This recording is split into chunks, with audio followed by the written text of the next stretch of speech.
Be honest, how many times have you lost a game and thought, if I just had a better deck, I would have won? What if I told you that the deck is only 20% of the reason you win and the other 80% is how you play? Today, I'm going to show you the truth about Clash Royale, the secrets that pro players use that don't rely on luck, don't rely on pay to win, and don't rely on crazy meta decks. Stick with me, because by the end of this video, you'll not only win more games, you'll understand the game on a level most players never reach. And hey, before we dive in, hit that subscribe button right now, because I upload videos like this every single day to help you climb higher, stay calmer, and actually enjoy Clash Royale again. Part 1. Why most players never improve. Here's the tough truth. Most Clash Royale players plateau. They get stuck at a certain trophy range, play the same mistakes over and over, and then blame matchmaking or card levels. But the real reason is simple. They never analyze. If you want to break free from that cycle, here's your first step. Watch your own replays. Not just the wins, especially the losses. Ask yourself, did I overcommit? Did I defend poorly? Did I panic? Every mistake you catch is one step closer to breaking through your trophy wall. Think of it like this. Pros don't have magic hands. They just make fewer mistakes. And you can too, if you actually learn from your games instead of spamming the next battle button. Part 2. Mastering one deck. I've said this before and I'll keep saying it because it's the #1 thing holding players back. Stop switching decks every 2 days. Here's the secret. Deck mastery beats deck variety. A pro with a mediocre deck will destroy a casual player with the best meta deck simply because the pro knows every timing, every cycle, and every matchup. So here's my challenge to you. Pick one deck and commit. Play at least 100 games with it. Learn the matchups. Take notes if you have to. That's how you turn yourself into a consistent winner instead of relying on luck. And yes, if you're watching right now and you're serious about improving, subscribe and join this community because I'll help you pick that deck and master it together. Part 3. The hidden power of Elixir. Now let's talk about Elixir, the most misunderstood resource in the game. Everyone knows it's important, but very few know how to truly control it. Here's the trick. Think of Elixir as an investment.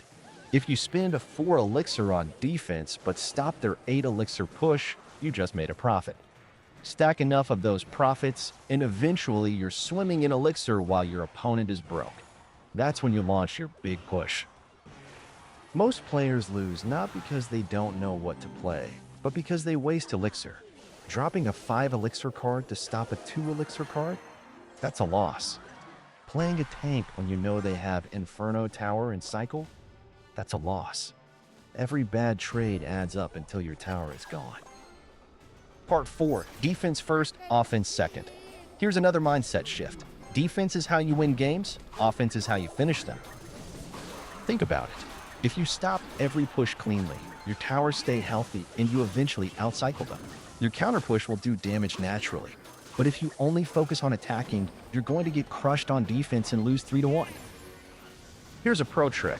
Always defend with counter push in mind. If you use Musketeer to defend, don't just let her die. Support her with a tank, or throw a hog in front. Suddenly your defense becomes a threatening counterattack, and your opponent is the one scrambling. Part 5. Card Cycle Awareness. Here's a skill that can instantly make you better, tracking your opponent's cycle. For example, if you're playing Hog Rider and you know they just used cannon, you count 4 cards. Until they play 4 more, they can't use cannon again. That's your golden window. This is what separates average players from great ones. Great players don't just play their cards, they play their opponent's hand. That's how you win games that feel unwinnable. Part 6. Mistakes you're probably making. Let's call some of these out, because I see them every day. Overspending on small pushes. Don't use 7 Elixir to stop 3. Panicking against win conditions. Breathe, count, and defend calmly. Ignoring chip damage. A miner, a log, a little spirit, these add up. Playing too aggressively early. Remember, the first 2 minutes are about control, not all, and attacks. Switching decks constantly. Mastery, novelty. If you fix just one of these mistakes today, you'll notice a difference in your win rate. Part 7. Building a daily routine. Here's the thing. You don't need to grind 50 games a day. In fact, that usually makes you worse because tilt takes over. Here's a smarter plan. Play 5 to 10 games max per day. Stop if you lose 3 in a row. Watch one replay after every session. Practice friendly battles with clanmates when you want to test ideas. Do this for one season and you'll see massive growth. Part 8. The CTA mid-video. Quick pause here. If you're still watching, that means you actually care about getting better. And that's exactly the kind of player I want in this community. So do yourself a favor, subscribe right now, join the family, and let's climb this ladder together. All right, let's keep going. Part 9. Tilt control and mental game. Let's talk about tilt, because it ruins more players than bad matchups ever could. Here's the truth. Everyone tilts, even pros. The difference is how they handle it. If you're on tilt, don't force games. Take a walk, play something else, or just collect chests. Remember, Clash Royale doesn't reward stubbornness. It rewards clarity. A clear mind is your best weapon. Think of it like poker. The player who stays calm wins long term. The one who goes all in emotionally, they crash. Part 10, putting it all together. So here's your action plan. Master one deck. Learn to track elixir and cycles. Focus on defense first, counter push second. Play fewer but smarter games. Watch your own replays. Protect your mental game. Do this, and I promise you'll be a completely different Clash Royale player in one season. And if this video gave you value, hit that like button so more players can find it, and subscribe right now for daily Clash Royale guides, tips, and strategies. Comment down below what deck you're currently using, and I'll reply with specific advice for your deck and arena. Thanks for watching, and remember, stay patient, stay smart, and I'll see you in the next battle. If you're still watching right now, that tells me one thing. You're not just a casual player. You're serious about getting better. So stop wasting time with random videos, hit subscribe right now, and join this channel where we break Clash Royale down to a science. Part 8, the final lesson, patience over panic.